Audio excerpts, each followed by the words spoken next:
Bismillahirrahmanirrahim. Assalamualaikum warahmatullahi wabarakatuh. Bismillah, alhamdulillah, Allahumma sholli ala Sayyidina Muhammadin wa ala ali Sayyidina Muhammad wa ala alihi wa sahbihi wa mawalah, amma ba'd. Fala haula wala quwata illa billah. Pemirsa TVRI Jawa Timur, alhamdulillah senang sekali saya Mala Arifin bisa kembali menyapa Anda dalam sore hari ini program spesial kita setiap bulan Ramadan. Dan apalagi kalau bukan Gema Ramadan ya di TVRI Jawa Timur. Dan perlu kami sampaikan pemirsa bahwa TVRI Jawa Timur ini Gema Ramadan bekerja sama terselenggara atas kerjasama TVRI Jawa Timur bersama kantor wilayah Kementerian Agama Provinsi Jawa Timur. Seperti apa Gema Ramadan sore hari ini? Saksikan sesaat lagi.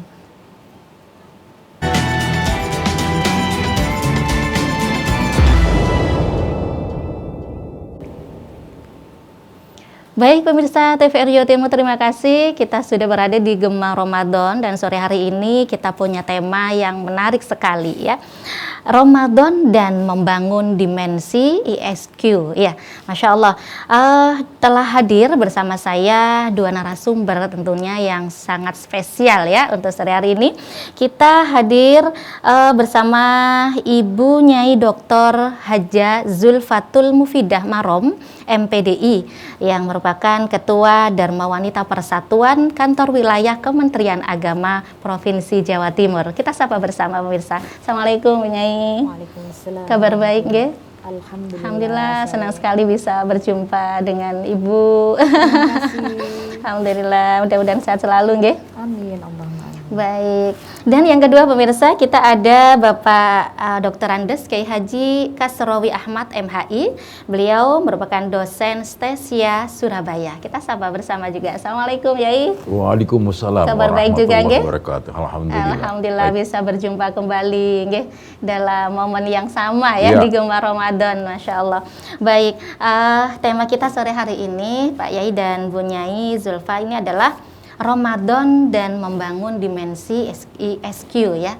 Mungkin kita awali Bu Nyai, kenapa tema ini begitu pentingnya kita bahas untuk sore hari ini?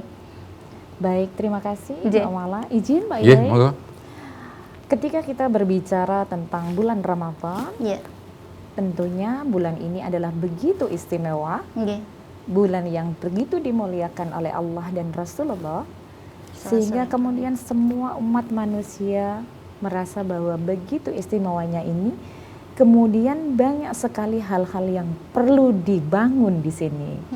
Ketika puasa dikatakan ditentukan oleh Allah di dalam surat Al-Baqarah ayat 183, kewajiban berpuasa bagi orang-orang yang beriman, kemudian untuk meraih derajat takwa, maka perlu digarisbawahi. Sehingga ada orang yang berpuasa hanya mendapatkan lapar dan dahaga. Naudzubillah min syarri dzalik. Makna puasa lebih instan ketika kita hubungkan, korelasikan dengan tiga kecerdasan tadi, misalnya seperti itu. Jadi membangun kecerdasan spiritual, membangun kecerdasan emosional, dan juga membangun kecerdasan intelektual. Dengan puasa di bulan Ramadan, tentunya dalam satu hadis, man shoma ramadhana imanan wahtisaban ghufira lahu ma taqaddama min dzambik. Maka puasa di sini digarisbawahi sebagai puasanya yang bagaimana, yang ghufira ma taqaddama min dzambik. Yang pertama imanan. Imanan ini dimensinya spiritual ya. Jadi orientasinya adalah orientasi spiritualisme ketauhidan. Ketika saat orang berpuasa, maka bagaimana orientasinya? Imanan wahtisaban ini adalah satu karena iman, menjadi satu dasar iman kepada Allah, dan yang kedua adalah hanya semata-mata mencari ridha Allah dan mencari pahala dari Allah. Nah, ini artinya apa? Maka ketika orang yang berpuasa, maka di sana ada banyak amal soleh, sehingga membentuk karakter-karakter orang-orang yang bertakwa seperti apa. Seperti iktikaf di masjid adalah salah satu dari indikator bagaimana orang peningkatan kecerdasan spiritualnya. Seperti malam-malam Lailatul Qadar, volume spiritualnya menjadi begitu meningkat Nggih. dan tidak terjadi di hari-hari biasa. Betapa orang berburu Lailatul Qadar, betapa orang berburu iktikaf. Maka ketika ini dilaksanakan secara maksimal, hanya semata-mata imanan wahtisaban, Iya. maka akan terbentuk yang disebut kecerdasan spiritual. Baik. Seperti itu kira-kira Mbak Iya. Mama? Masya Allah, jadi kita bisa mewujudkan ya kecerdasan spiritual ini di bulan suci Ramadan begitu Ibu Nyai nggih. Iya. Baik Iyai Kasrawi nggih, dalam rangka terkait tema kita ya adalah membangun begitu ya. Iya. Membangun dimensi kecerdasan emosional dan spiritual ini, adakah prinsip-prinsip atau cara-cara tertentu begitu ya? Iya. Nggih. Sebelum ke sana, saya akan menjelaskan dulu tentang ESQ sendiri. Karena kalau melihat tema, itu adalah Ramadan dan membentuk dimensi ESQ. Baik. Ya. Nggih.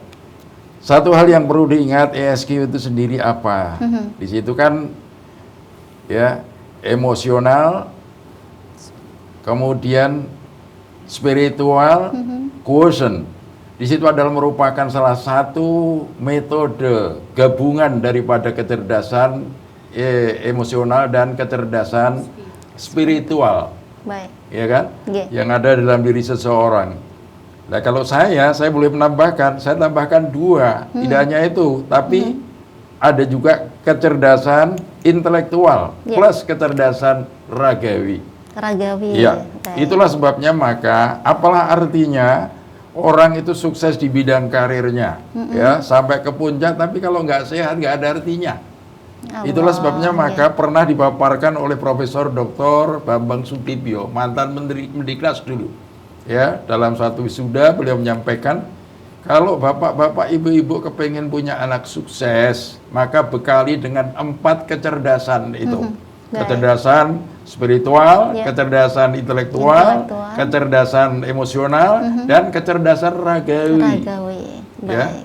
Nah, sebetulnya ini hanya merupakan satu penjabaran daripada apa yang pernah disampaikan oleh Sayyidina Ali 14 abad yang silam itu. Nggih. Karena apa? Sayyidina Ali sendiri sudah pernah mengatakan itu kalau orang belajar kitab Ta'limul Muta'alim itu, di situ kan dikatakan itu ala tanalul ilma illa bisittatin Baik. saumbika an majmu'iha bibayanin dakain wa hirsin wastibarin wa bulghatin wa irsadul ustadi wa tuli zamanin. Itu persis sebetulnya itu, bahwa seseorang itu tidak akan mendapatkan ilmu pengetahuan kecuali dengan 6 perkara itu, katanya Sayyidina Ali. Yang pertama adalah dakain. Nggih. Dakain ini kecerdasan intelektual ini. Baik. Ya, nggih. kecerdasan intelektual. Yang kedua adalah wahirasin, kemauan. Ini kan kecerdasan emosional. Nggih. Kemudian ada wastibarin, punya kesabaran. Ini kan kecerdasan apa ini? Emosi. Kecerdasan Emosional. Hah? Sabar. Kecerdasan Emosional. emosional. Baik. Kemudian, nah ini sebetulnya kan merupakan kelanjutan daripada penjabaran ini saja sebetulnya. Nah, kalau sekarang diangkat oleh Pak Dr. Ari Ginanjar, kemudian akhirnya sampai jadi buku bestseller, dan akhirnya manfaat buat kemanusiaan, tidak hanya orang-orang Muslim, Ya. tapi non-Muslim pun bisa menggunakan itu luar biasa. Baik. Saya acungi jempol itu bagus sekali. Memang kalau kita sebagai pendidik, kita merasakan bahwa anak-anak didik kita harus kita bekali dengan 4 kecerdasan itu luar biasa. Ya, Baik. misalnya nomor 1 aja, kecerdasan intelektual. Ya. Untuk membuat anak memiliki kecerdasan intelektual itu sebetulnya, ya kita sebagai orang tua juga harus tahulah. Anak paling tidak itu dikasih makan yang namanya 4 sehat, 5 sempurna. Kalau saya masih saya tambah, itu kan yang ngetop dulu. Saya tambah yang 6 halal. Jadi 4 sehat, 5 sempurna, 6 halal. Masya Allah. Kenapa? Makanan halal itu berkah. Ya, berkah makanan halal itu. itu harus diperhatikan oleh orang tua di zaman ini. Ya, kalau kepengen anaknya pinter, jadi 4 sehat, 5 sempurna, 6 halal. Supaya apa? Berkah hidupnya. Amin. Sebab apa? Kullu lahmin nabata minal haram fannaru aula bihi. Setiap daging yang tumbuh dari sesuatu yang haram, itu neraka lebih berhak atasnya. Dan ini akan ganjal terus pada anak-anak itu. Ya kadang-kadang kan banyak anak-anak pinter, tapi nggak bener. Kenapa? Ini anak pinter, karirnya sampai ke puncak, tapi nggak bener. Kenapa nggak bener? Karena tambah pinter bukan tambah dekat dengan Allah, tapi tambah pinter tambah jauh dengan Allah Subhanahu wa Ta'ala. Itu kan namanya pinter keblinger itu. Nah, ini gara-gara salah satunya adalah makanan yang tidak halal itu ya. Hati-hati, nggak hati-hati kasih makan anak itu. Apalagi orang-orang sekarang kadang-kadang kalau dibilang halal haram, mereka kadang-kadang bilang zaman sekarang Ustadz mencari yang haram saja susah. Wah, cari yang haram saja susah, apalagi cari yang halal. Orang kalau sudah ngomong begitu itu biasanya persetan dengan halal haram, yang penting pokoknya dapat. Ini bahaya buat anak-anak. Sebab apa? Itu misalnya untuk belajar menghafal Al-Quran, pondok-pondok tahfidz, itu semacam itu. Itu kendalanya itu kalau sudah orang tuanya misalnya kasih makan anak yang tidak halal, sulit untuk menghafal itu. Betul-betul sulit. Masya itu Allah. yang dialami. Ya. Masya Allah. Jadi seperti itu, pentingnya apa tadi makanan kecerdasan halal. Kecerdasan daripada orang tua ya. Terkait tidak hanya anaknya saja yang dicerdaskan dari 4 hal itu, Bu Nyai. Nah, ini kaitannya dengan Ramadan ini, Bu Nyai. Bagaimana kita mengaplikasikan kecerdasan spiritual ini atau juga emosional ini di bulan Ramadan ini ya, Bu Nyai, monggo. Iya, baik. Jadi sebagaimana yang dikatakan oleh Romo Yai tadi, saya juga setuju sekali. Nah, sekarang mungkin lebih ke karakter, membangun karakter dengan karakter yang ESQ atau mungkin yang 4 dimensinya versi Romo Yai. Jadi sebetulnya bulan Ramadan ini sudah begitu diberikan sebuah formula ya. Dibuka semua pintu rahmat Allah, sampai dibuka surganya, diiming-iming semuanya diberikan oleh Allah. Dan kata Allah, pahala puasa itu langsung dari Allah, kan begitu ya. Nah, artinya begini, semua riyadhah yang dilakukan di bulan Ramadan selalu dilipat gandakan. Jadi ketika berangkat dari iman, orientasinya seseorang itu adalah spiritual, maka nanti dia akan menjadi turunan pengendalian emosi, kan begitu. Jadi pengendalian emosi mulai dari puasa sendiri kita sudah mengendalikan untuk tidak makan yang mestinya itu adalah kebutuhan, merupakan satu kebutuhan orang hidup. Tetapi di mana seseorang harus menahan lapar dan dahaga, mengendalikan hawa nafsunya agar dia betul-betul menjadi kesempurnaan puasa. Dari sisi sini maka setiap orang mau tidak mau dilatih untuk itu. Mau tidak mau maka dilatih untuk itu. Maka disitulah kemudian kecerdasan ini menjadi suatu hal yang juga harus di breakdown dari kecerdasan spiritual. Jadi seperti itu. Jadi riyadhahnya banyak hal seperti itu tadi. Jadi kita tidak boleh untuk melakukan hal-hal yang membatalkan puasa. Kita juga harus beramal soleh untuk mencapai kesalehan sosial sebagai indikator salah satu dari muttaqin, kan begitu. Jadi ternyata dimensi-dimensi inilah yang kemudian nanti akan membentuk karakter yang diinternalisasikan oleh diri seorang hamba yang muttaqin itu seperti apa. Masya Allah, luar biasa. Baik. Kita akan lanjutkan nanti perbincangan kita ya terkait Ramadan dan membangun dimensi ESQ ya. Baik pemirsa, jangan kemana-mana, Gema Ramadan akan segera kembali sesaat lagi.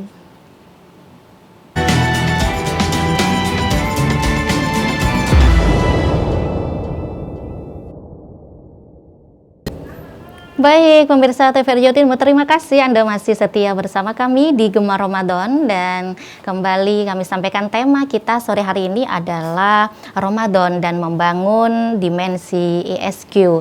Bersama saya sudah ada Bapak Kiai Haji Dr. Andes Kasrawi Ahmad MHI dan Ibu Nyai Dr. Haja Zulfatul Mufidah MPDI. Kami mengajak Anda yang ingin bergabung bersama kami bisa melalui telepon interaktif pemirsa di 0315678216 atau melalui WhatsApp di 081259204883. Dan kembali saya ke Yai Kasrawi. Tadi bagaimana kita apakah ada prinsip-prinsip tertentu atau cara ya untuk kita bisa membangun ini tadi kecerdasan emosional kita dan spiritual kita di bulan suci Ramadan ini? Sebetulnya kalau kita itu menjalankan puasa sesuai dengan tuntunan baginda Rasulullah Muhammad SAW, itu semuanya sudah tercakup itu. Semuanya sudah tercakup karena puasa menurut tuntunan baginda Rasul itu kan tidak hanya tidak makan, tidak minum. Baik. Ya. Tapi dia juga menahan diri dari hal-hal yang bisa merusak pahala ibadah puasa. Jadi tidak hanya puasa lahir tapi batinnya juga ikut berpuasa. Makanya lisannya harus terjaga. Tidak boleh bohong, tidak boleh mengadu domba orang, tidak boleh ngerasani orang, tidak boleh sumpah palsu. Jadi ini hal-hal yang bisa merusak pahala ibadah puasa. Nggak boleh memaki-maki orang, termasuk kan ini semuanya bisa merusak pahala ibadah puasa. Oleh karena itulah makanya kalau ini sudah terpenuhi jadi puasa lahir juga puasa batin, ya, Masya Allah itu. 4 hal itu akan terpenuhi semua. Satu contoh aja sekarang. Misalnya puasa itu kan menurut terminologinya kan menahan makan, minum, dan kumpul suami istri mulai terbit fajar sampai matahari terbenam untuk menjunjung tinggi perintah Allah Subhanahu wa Ta'ala. Timbul pertanyaan, kenapa ya makanan sendiri, minuman sendiri yang diperolehnya dengan cara yang halal, ya? Kenapa makan minum di siang hari kita tidak diperbolehkan? Istri sendiri yang telah dinikahi dengan cara yang sah, mengapa di siang hari bulan suci Ramadan selama 1 bulan penuh kita tidak boleh untuk mengumpulinya? Apa sebetulnya rahasia balik itu? Makan dan minum itu kan termasuk nafsu perut. Sementara hubungan suami istri itu kan nafsu faraj. Kenapa 2 macam nafsu ini harus dikendalikan? Karena kalau 2 macam nafsu ini sudah tidak terkendali dalam diri manusia, itulah yang akan bisa menurunkan harkat martabat manusia. Bukan lagi sebagai manusia yang sebagai makhluk Allah yang paling mulia di muka bumi ini, tapi dia harkat martabatnya turun bagaikan binatang, bahkan lebih rendah daripada itu. Itu satu. Ya. Jadi itu kan latihan kesabaran, latihan mengendalikan diri itu latihan kesabaran, karena sabar itu dibutuhkan dalam segala hal. Orang pengen apa saja itu butuhkan kesabaran sekarang. Ya, orang kuliah kalau nggak sabar ya buyar. Orang bekerja nggak sabar ya sampai korupsi apa itu karena nggak sabar kan itu. Ya kan? Orang menikah nggak sabar ya buyar.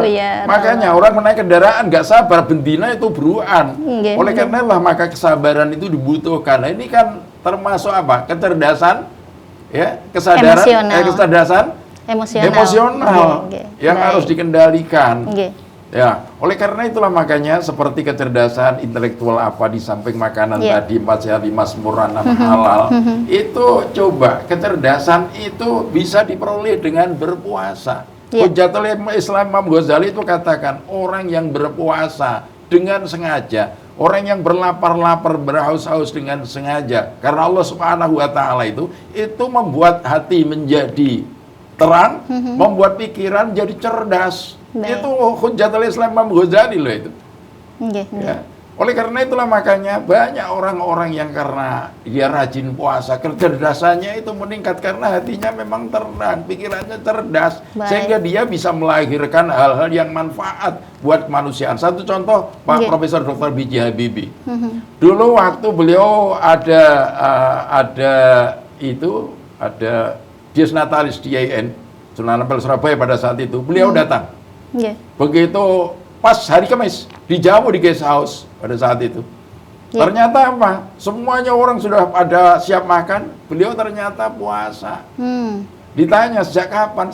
Sejak masih remaja sudah puasa Senin Kamis itu. Ya, kemudian dilanjutkan dengan puasa Yaumul Bid. Nah, ternyata itu membuat beliau tambah cerdas, jadi orang terpandai di Eropa kan. Artinya kunci kesuksesan itu ini ya tergantung juga tidak hanya mengandalkan intelektual gitu ya. Iya. Jadi kecerdasan emosional juga spiritualnya punya Masya Allah. Oleh karena itulah makanya sampai akhirnya jadi orang pandai kayak begitu ya. Sampai jadi direktur pesawat terbang di Jerman, sampai akhirnya jadi Menristek, akhirnya jadi presiden, jadi ketua IJMI apa. saya masih ingat sambutan terakhirnya beliau itu di Kairo. Pada saat itu apa bilang? Yeah. Saya sekarang sudah tidak ingat lagi dengan teknik pembuatan pesawat terbang. Saya sudah banyak lupa. Allah. Untung saya pernah belajar agama itu sejak kecil, sehingga itulah yang jadi bekal saya untuk menghadap pada Allah nanti. Baik. Andai kan nggak belajar itu habis sudah. Masya Allah. Itu luar biasa. Nah, kita inginnya sukses, berhasil, tetapi dari kecerdasan spiritualnya mungkin ini riyadhahnya tadi Bunyai bilang kurang begitu Bunyai nggih. Kepingin anak-anak yang sukses, berhasil, tapi orang tua main HP melulu. Masya Allah. Allah karim, baik-baik nggih. Nah, saya ke Bunyai Zulfani nggih. Di penghujung Ramadan ini 10 hari terakhir, tentu saja semua umat muslimin, muslimat ini ingin menguatkan kembali atau dalam seperti tema kita membangun ya kecerdasan spiritualnya Bunyai nggih. Dalam bentuk ini mungkin iktikaf. Ini bagaimana yang dimaksud dengan iktikaf itu, bagaimana mungkin dari pengertian dari secara bahasa atau secara syariat itu bagaimana, kemudian seperti apa yang bisa dianggap sah untuk iktikaf ini Bunyai. Oke, baik. Nggih. Namun mohon maaf kita terima teleponnya sudah masuk terlebih dahulu nggih. Silakan. Assalamualaikum.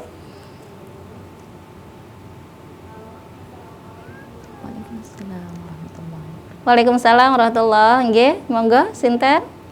Dengan siapa di mana?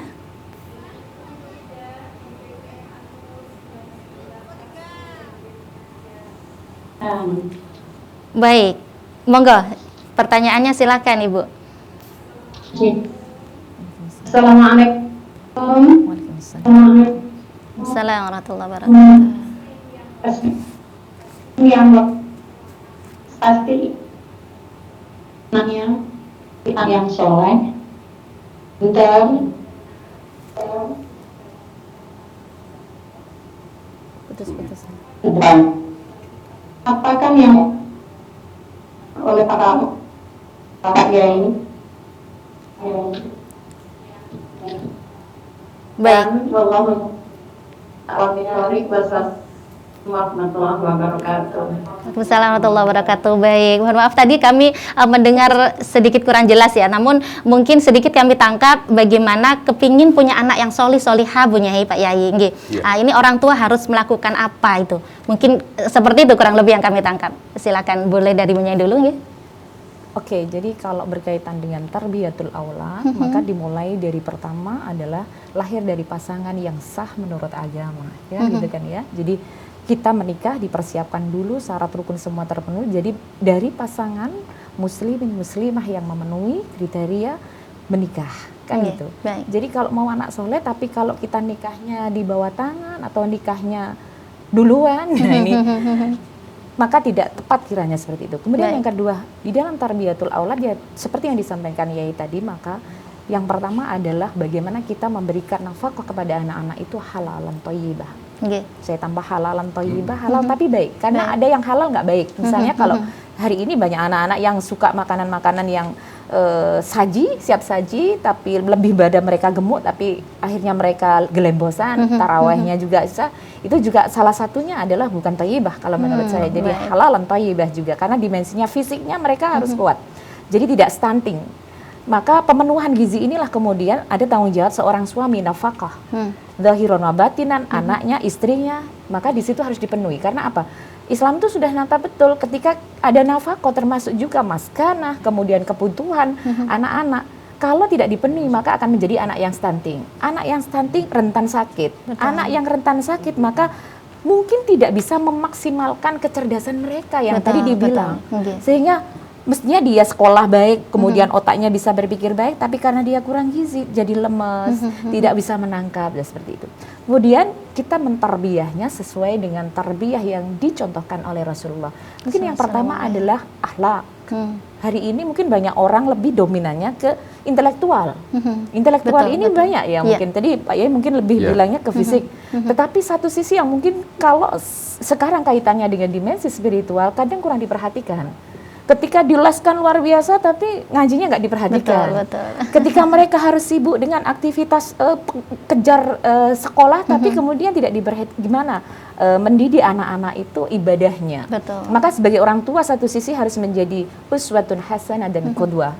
Karena pembelajaran itu tidak dimulai dari siapa, tapi dari lingkungan yang terkecil, yang disebut dengan lingkungan keluarga. Kalau Yuri Brovensbrenner bilang lingkungan itu dari yang terkecil dulu, keluarga, kemudian ada mikrosistem, ada kemudian lebih luar lagi masuk sistem, kemudian kalau teorinya dari Ibnu Mishkaweh mungkin bi'ah. Jadi ada pembiasaan. Sebetulnya pembiasaan itu dibangun dari ibu, kira-kira seperti itu.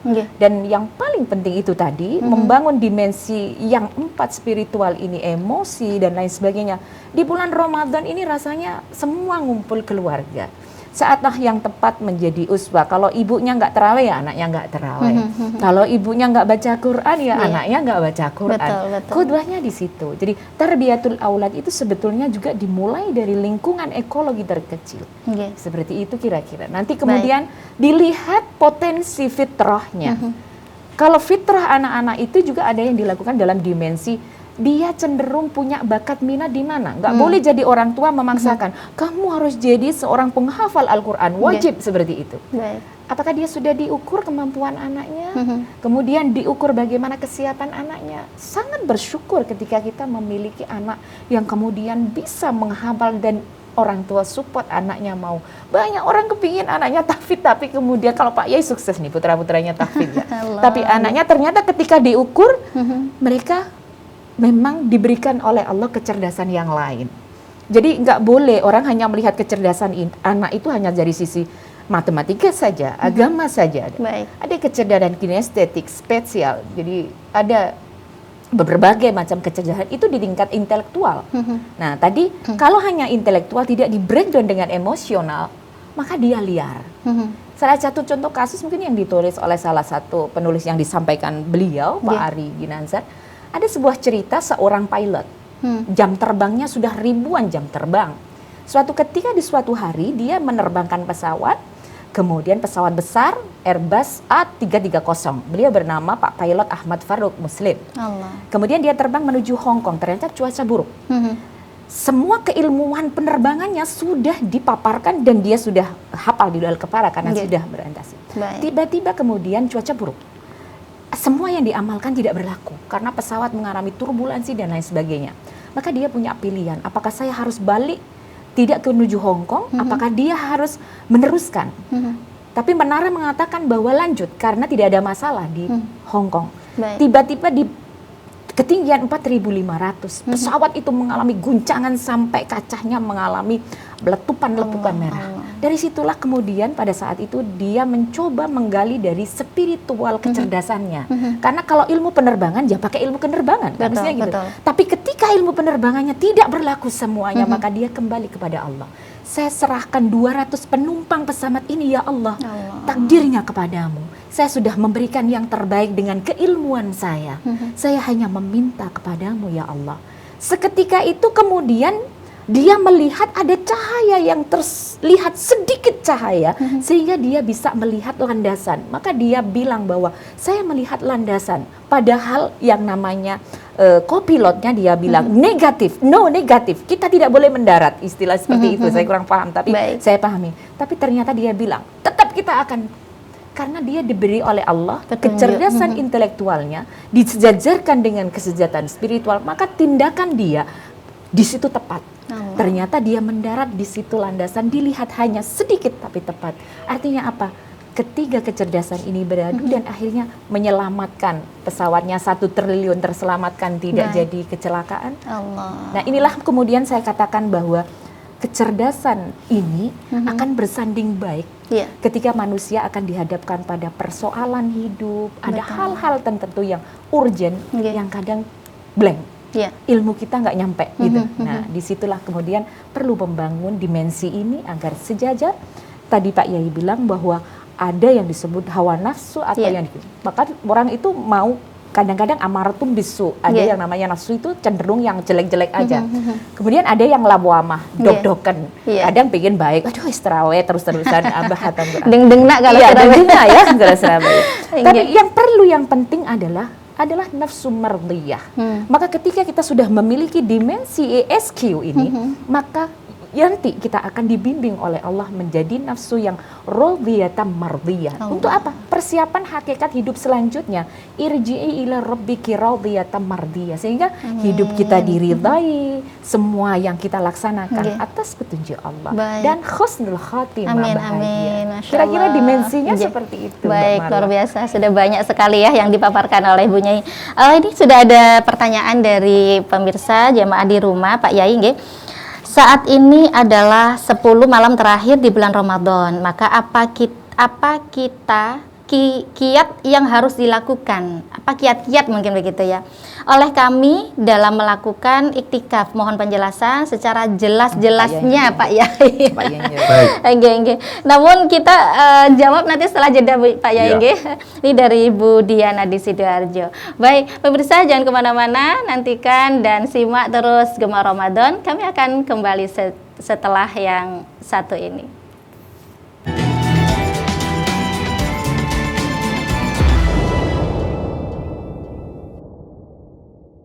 Baik, pemirsa TVRI Jawa Timur, terima kasih Anda masih setia bersama kami di Gema Ramadan. Dan kembali kami mengajak Anda untuk bergabung bersama kami bisa melalui telepon interaktif di 0315678216 atau melalui WA bisa di 081259204883. Baik, tadi sudah ada masuk pertanyaan dari Ibu Diana. Bagaimana kiat untuk meraih kita sukses dalam iktikaf ini, Pak Yai? Baik, biasanya kalau sudah 10 malam terakhir, mulai malam 21 sampai malam terakhir, itu biasanya orang melakukan iktikaf. Itu mencontoh siapa? Mencontoh baginda Rasulullah Muhammad SAW. Karena Rasulullah itu dalam kehidupannya memang intensitas ibadah beliau itu di luar Ramadan itu sudah sangat bagus. Tapi kalau sudah 10 malam terakhir di bulan suci Ramadan itu bisa 10 kali lipat itu. Iktikafnya ditingkatkan ya, ibadahnya ditingkatkan luar biasa. Sampai membangunkan istri, bangunkan anak-anak, diajak untuk iktikaf ke masjid. Dalam rangka apa? Dalam rangka untuk mendekatkan diri pada Allah Subhanahu wa taala untuk meraih Lailatul Qadar. Ya, untuk meraih Lailatul Qadar. Makanya Nabi mengatakan taharrau Lailatul Qadri fil asril awakhir min Ramadan. Jadi carilah Lailatul Qadar itu di 10 malam terakhir di bulan suci Ramadan.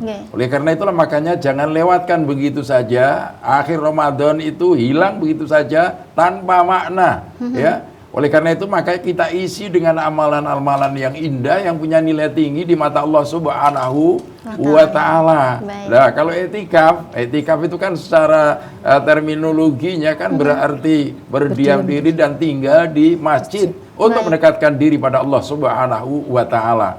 Makanya kalau orang ada di masjid tapi niatnya nggak mendekatkan diri pada Allah ya bukan iktikaf namanya. Nah, iktikaf itu sebetulnya banyak hal yang bisa dilakukan.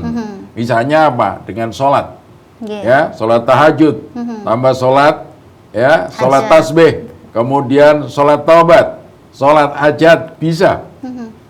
Misalnya itu yang pertama. Yang kedua diisi dengan zikir dan doa bisa. Diisi dengan membaca Al-Quran juga bisa. Jadi banyak hal yang bisa dilakukan waktu iktikaf itu. Kemudian yang keempat bisa diisi dengan perenungan diri untuk menanya diri sendiri. Jadi diri sendiri di saat kita duduk termenung seorang diri sepi, ya. Pada saat itu yang namanya malaikat itu naik turun, naik membawa doa dan turun membawa ijabah. Makanya dalam hadis qudsi itu dikatakan ala min sa'ilin fa'utihi ala min mustaghfirin fa'aghfirullah. Wahai siapa di antara hambaku yang minta sesuatu akan kukabulkan permintaannya. Wahai siapa di antara hambaku yang minta ampun akan kuampuni dosa-dosanya. Makanya di saat itu perbanyaklah untuk zikir kepada Allah Subhanahu wa taala. Ya, dengan karena pesannya Kanjeng Nabi apa? Di bulan suci Ramadan itu diusahakan banyak zikir dan doa dengan 4 hal. 2 hal yang membuat Allah ridho dan 2 hal yang menjadi keinginan kita bersama. 2 hal yang membuat Allah ridho itu apa? Bersaksi bahwa tidak ada Tuhan kecuali Allah. 1. Yang kedua, mohon ampun kepada Allah. Kemudian yang ketiga, itu mohon ridhonya Allah Subhanahu wa taala dan dijauhkan dari murkanya. Ya, murkanya Allah Subhanahu wa taala. Makanya itu terangkai di dalam zikir dan doa, asyhadu alla ilaha illallah astaghfirullah nas'aluka ridhaka wal jannah wa na'udzubika min sahatika wan nar. Asyhadu an la ilaha illallah astaghfirullah nas'aluka ridhaka wal jannah wa na'udzubika min sahatika wan nar. Itu 3 kali kan? Kemudian ditambah Allahumma innaka afuwun karim tuhibbul afwa fa'fu anna tuhibbul afwa fa'fu anna ya karim. Itu ternyata itu adalah pertanyaan dari Sayyidah Aisyah radhiyallahu anha. Pada saat itu beliau bertanya kepada Rasulullah, "Wahai Rasul, bagaimana menurut pendapat engkau? Kalau aku tahu bahwa malam itu adalah malam turunnya Lailatul Qadar, apa yang harus aku lakukan?" Katanya Rasul, "Berdoalah, Allahumma innaka afuwun tuhibbul afwa fa'fu anni. Allahumma innaka afuwun tuhibbul afwa fa'fu anni." Doa itu dengan perbanyak. Ya Allah, sungguhnya Engkau Maha Pemaaf, suka kepada kemaafan. Maafkanlah hamba ya Allah, maafkanlah hamba ya Allah. Amin. Itu masa kayak seperti itu, luar biasa. Baik. Itu kalau dihayati betul-betul itu nangis itu. Apalagi kita mau merenung untuk menanya diri sendiri. Satu contoh pertanyaannya begini, wahai diri, kamu dulu itu enggak ada, sekarang kamu ada yang mengadakan siapa? Wahai diri, kamu itu cuma setetes sperma, dulunya baunya pun nggak enak, ditulisnya di batuk itu juga menjijikkan. Sekarang jadi manusia yang ganteng atau yang cantik macam kamu. Ya, siapa yang ciptakan? Allah. Wahai diri, di saat engkau berada dalam kandungan ibumu selama 9 bulan, siapa yang menjagamu? Jawabannya adalah Allah. Wahai diri, di saat engkau lahir ke alam dunia engkau menangis, tapi bersamaan dengan itu tumbuhlah kasih sayang ibu bapakmu kepadamu. Siapa yang menumbuhkan itu? Jawabannya adalah Allah. Jadi semuanya itu nanti akan bisa dikembangkan pertanyaan itu. Artinya kita evaluasi diri ya, Inge? Iya. Muhasabah diri, mengingat Allah, berzikir baik. Itulah sebabnya maka ada ungkapan yang menyatakan itu bukan hadis sebetulnya, man arafa nafsahu faqad arafa rabbah. Barang siapa yang kenal dirinya maka dia akan kenal pada Tuhannya di situ. Saya ingin ke Bu Nyai Zulfa ini, masih membahas iktikaf ini Ibu Nyai. Ini tadi amalan-amalan sudah disebutkan Pak Yai, banyak sekali sholat atau kita berzikir, baca Quran mungkin. Tapi dari berbagai amalan itu, termasuk doa yang sudah dibacakan Romo Yai tadi, mana ini amalan yang lebih afdol kita lakukan di 10 hari terakhir ini Bu Nyai? Baik, semua amalan-amalan ini adalah amalan-amalan yang dicontohkan oleh Rasulullah Muhammad SAW. Dikembalikan lagi kepada personal hamba Allah. Pada saat beliau merasa begitu dekatnya ketika dia sholat, seakan-akan berkomunikasi kepada Allah, ka'annaka tarah, merasakan nikmatnya sujud dan berkomunikasi dengan Allah. Lakukan itu lebih banyak. Baik. Pada saat dia sampai mau ke puncaknya, mungkin dia akan sampai kepada makom yang sesungguhnya. Allah. Ketika dia mungkin tidak sempat karena perempuan, tidak terhalang oleh haidah, maunya ke masjid, tapi tidak boleh. Maka dengan lantunan zikrullah, amalun salih, amal saleh, mempersiapkan makan sahur, mempersiapkan berbuka, penuh kasih sayang, membimbing anak-anak beribadah, membangunkan mereka dan lain sebagainya. Maka di situ mungkin akan menjadi solusi bagi perempuan-perempuan yang belum diberi kesempatan karena kita ada jadwal rutin ya. Maka tidak harus kemudian pergi ke mall, iktikaf di mall karena mendekati bulan-bulan Idul Fitri, cari baju, diskonan dan lain. Nah disitulah mungkin maknanya, maka hamba ini yang mana dia? Kadang orang ketika menemukan mutmainnal qulubnya itu ketika berzikir mengingat Allah, maka berzikir yang banyak, beristighfar, karena mungkin wabil ashari hum yastaghfirun.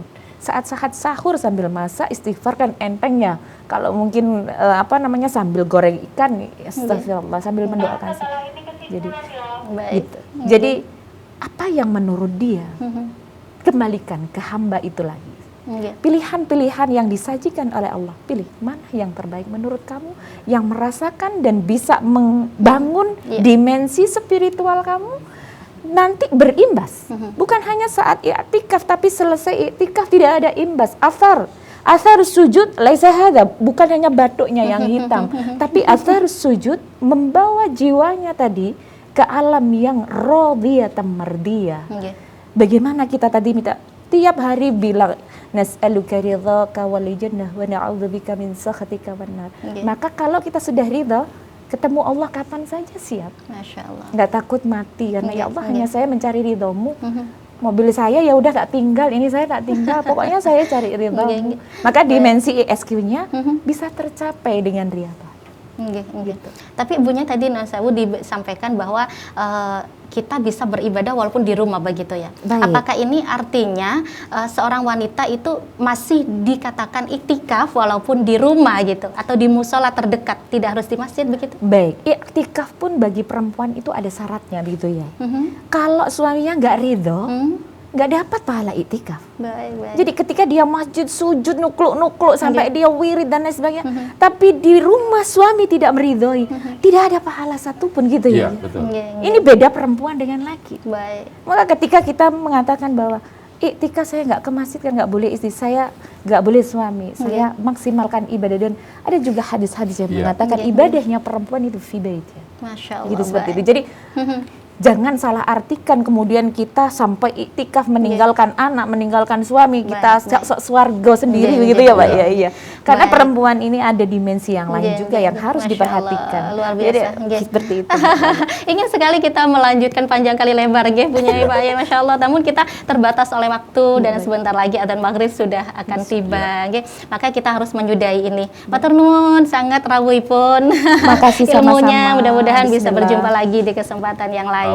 Baik pemirsa, usai sudah Gemar Ramadan sore hari ini. Terima kasih atas kebersamaan Anda. Saya Mala Arifin mohon undur diri. Subhanakallahumma wa bihamdik, asyhadu an la ilaha illa anta, astaghfiruka wa atubu ilaik. Assalamualaikum warahmatullahi wabarakatuh. Waalaikumsalam warahmatullahi wabarakatuh.